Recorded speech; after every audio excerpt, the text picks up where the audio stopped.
উট এসেছে, উট এসেছে, আমাদের গ্রামে উট এসেছে। কে কোথায় আছো দেখে যাও, মরুভূমির উট এসেছে, উট এসেছে, উট এসেছে। আসসালামু আলাইকুম ভাইজান। ওয়ালাইকুম আসসালাম। কেমন আছেন ভাইজান? আলহামদুলিল্লাহ, আল্লাহ ভালো রেখেছেন। আপনি কেমন আছেন ভাইজান? আলহামদুলিল্লাহ ভাই, আমার মন আজ ভীষণ ভালো ভাইজান। গতকাল একটা সুসংবাদ পেয়েছি। আলহামদুলিল্লাহ। কি সুসংবাদ ভাইজান, আমি কি জানতে পারি? অবশ্যই ভাইজান, অবশ্যই।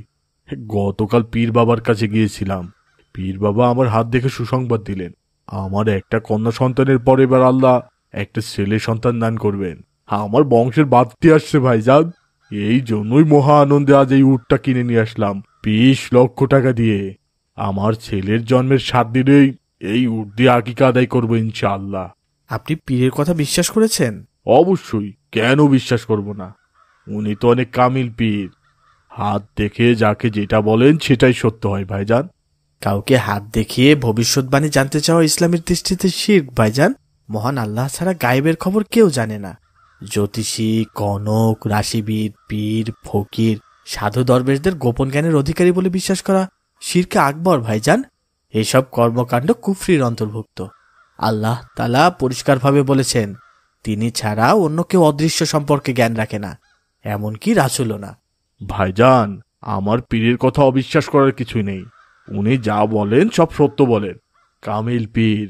বাদ দিন, আপনার দাওয়াত রইল। আমার ছেলে হওয়ার পর আকিকাতে আসবেন ভাইজান। এই উট আকিকায় জবে হবে ইনশাল্লাহ। ইনশাল্লাহ। আসসালামু আলাইকুম।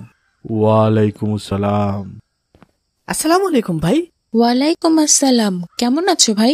আলহামদুলিল্লাহ, আল্লাহ ভালো রেখেছেন। তোমাদের মহল্লায় নাকি একটা উট নিয়ে এসেছে? হ্যাঁ ভাই, মস্ত বড় উট, কি যে বিশাল। আল্লাহর কত রকম সৃষ্টি, সুবহানাল্লাহ। আমি কখনো উট দেখিনি ভাই, আমাকে দেখতে নিয়ে যাবে ভাই? আচ্ছা ঠিক আছে, ক্লাস শেষ হলে যাবো ইনশাল্লাহ। এখন তাড়াতাড়ি ক্লাসে চলো, 8টা প্রায় বেজে গেছে। অঙ্ক স্যারের প্রথম ক্লাস আজ, লেট হলে শাস্তি দিবেন কিন্তু স্যার। খাও খাও উট ভাই, এটা অনেক মজার খাবার, গাছের পাতা খাও। ওই যে দেখো কি বিশাল উট। ওরে বাপরে, এ তো একেবারে মস্ত বড় প্রাণী, দেখেই তো কেমন ভয় লাগছে। ভয় নেই ভয় নেই, উট অনেক শান্ত প্রাণী ভাই, এরা মানুষের ক্ষতি করে না। হ্যাঁ ভাই, কত বিশাল একটা প্রাণী, এই জন্যই উটকে মরুভূমির জাহাজ বলে। হ্যাঁ ভাই, চলো কাছে যাই। আসসালামু আলাইকুম ভাইয়া, কেমন আছো? ওয়ালাইকুম আসসালাম। আলহামদুলিল্লাহ, তুমি কেমন আছো বোন? আলহামদুলিল্লাহ ভাইয়া। তুমি ওকে খাওয়াচ্ছ, ভয় পাচ্ছ না? না ভাইয়া, ও তো অনেক ভালো, কিচ্ছু বলে না। ভাইয়া তোমাদের দাওয়াত থাকলো, আমার ভাই হওয়ার 7 দিন পরেই বাবা এটা দিয়ে ভাইয়ার আকিকা দিবেন। ওই দিন তোমাদের সবাইকে দাওয়াত। ইনশাল্লাহ, থাকো তাহলে, আমরা উট দেখতে এসেছিলাম। ঠিক আছে ভাইয়া, আসসালামু আলাইকুম। ওয়ালাইকুম আসসালাম। আমি উটের মাংস কখনো খাইনি ভাই, ভাবছি দাওয়াত খেতে আসবো ইনশাল্লাহ। আমিও আসবো ইনশাল্লাহ, আমিও কখনো উটের মাংস খাইনি। আমাদের মহল্লার সবাইকে দাওয়াত দিয়েছেন চাচা, সবাই অনেক খুশি হয়েছে। সবাই উটের মাংস খাবে, এই জন্য মহল্লায় একটা সাজ সাজ রব পড়ে গেছে। মা তাড়াতাড়ি চলো, তোমার মায়ের অবস্থা ভালো না। হাসপাতাল থেকে ফোন করেছিলেন, আজকেই সিজার করতে হবে। হে আল্লাহ, আপনি আমার মাকে হেফাজত করুন। তাড়াতাড়ি চলো বাবা। আসসালামু আলাইকুম বাবা। ওয়ালাইকুম আসসালাম। কি বাবা, কিছু বলবে? বাবা, তুমি উটের মাংসের দাওয়াত খেতে যাবে না? ওই যে আকিকার দাওয়াত, ওই চাচা যে দাওয়াত দিলেন। ও হ্যাঁ, আমি তো ভুলেই গিয়েছিলাম। যাব তো বাবা। কেউ দাওয়াত দিলে সেই দাওয়াতে উপস্থিত হওয়া ওয়াজিব, এটা আমাদের নবীর শিক্ষা। আমাদের প্রিয় নবী রোজা অবস্থায় থাকলেও অন্তত দাওয়াতে উপস্থিত হয়ে দোয়া করতেন। তাহলে আমরা দাওয়াতে কখন যাচ্ছি বাবা? আমি তো কখনো উটের মাংস খাইনি।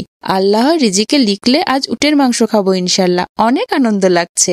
মসজিদে জহরের নামাজ আদায় করব, তারপর ওখান থেকে চলে যাব। তুমি অজু করে রেডি হয়ে নাও বাবা। ঠিক আছে বাবা। বাবা, পুরো বাড়ি তো ফাঁকা, কাউকে তো দেখতে পাচ্ছি না। দাওয়াত খেতে কি কেউ আসেনি বাবা? আবার উটটাও তো জবেহ করেনি, ওভাবেই বেঁধে রেখেছে। কিছুই তো বুঝতে পারছি না, আমরা কি ভুল দিনে চলে আসলাম? না, ওই যে আসিফ, ও তো আসছে। ভুল দিন হবে কেন? কিন্তু বাকি কাউকেই তো দেখতে পাচ্ছি না। আসসালামু আলাইকুম। আমি দুঃখিত ভাইজান। ওয়ালাইকুম আসসালাম। কেন ভাইজান, কি হয়েছে? আজকে আপনার আকিকার অনুষ্ঠান হবে না? আসলে আমার আর আকিকাটা করা হচ্ছে না। সবাইকে না করে দিয়েছিলাম, আপনাকে না করতে ভুলে গিয়েছি। শুধু শুধু কষ্ট দিয়ে ফেললাম আপনাদের। সমস্যা নেই ভাই সাহেব, কিন্তু আকিকা করা হচ্ছে না কেন? সে অনেক দুঃখের কথা ভাইজান, মনটা ভীষণ খারাপ। যা চেয়েছিলাম তা তো আর হলো না ভাইজান। যদি কিছু মনে না করেন আমাকে কি শেয়ার করা যাবে কি হয়েছে? সে অনেক কথা। বাবা বাবা দেখো, আমাদের একটা পিচ্চি বোন হয়েছে, কি সুন্দর, মাশাল্লাহ। মাশাআল্লাহ। কিন্তু পীর বাবা যে বললেন আমার একটা ছেলে সন্তান হবে এবার। বাবা, আমার পিচ্চি বোনকে কোলে নাও। এই বাবা, কথা শুনতে পাচ্ছ না বাবা? হ্যাঁ মা, হ্যাঁ হ্যাঁ হ্যাঁ, বলো বলো। কি চিন্তা করছিলে বাবা? না মানে কিছু না মা, দাও দাও দাও আমার মা, আবার আমার কোলে দাও। দেখো বাবা, আমার নতুন বোনটা কি সুন্দর, একেবারে জান্নাতি পরীর মতো সুন্দর। আমার ছেলে সন্তান হয়নি ভাইজান, আমার একটা কন্যা সন্তান দান করেছেন আল্লাহ। আলহামদুলিল্লাহ, শুনে ভালো লাগলো ভাইজান। আপনার মেয়ে কি সুস্থ আছেন? হ্যাঁ ভাই, আল্লাহ সুস্থ সন্তান দান করেছেন।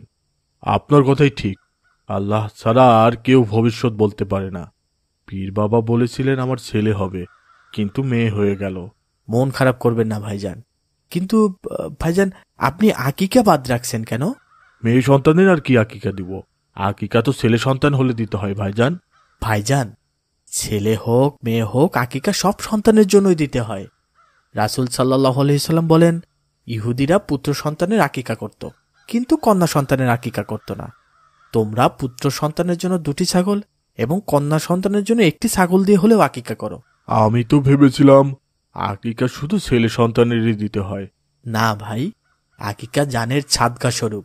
বাচ্চার আকিকা করার কারণে কিয়ামতের দিন বাবা সন্তানের সুপারিশের উপযুক্ত হবে।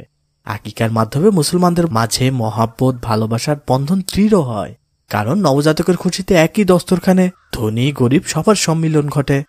রাসূল সাল্লাল্লাহু আলাইহি সাল্লাম নিজের আকিকা নিজেই করেছিলেন। তিনি অন্যকে আকিকা করতে উৎসাহ দিতেন। আকিকার বরকতে সন্তানের বালা মুসিবত দূর হয় ভাইজান। তাহলে তো ভাইজান এটা একটা মহা ভুল করছিলাম।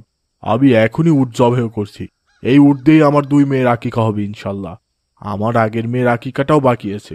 আপনি উট জবাই করার ব্যবস্থা নিন ভাইজান। আলহামদুলিল্লাহ, ঠিক আছে ভাইজান, চলুন আল্লাহর জন্য উট জবাই করি।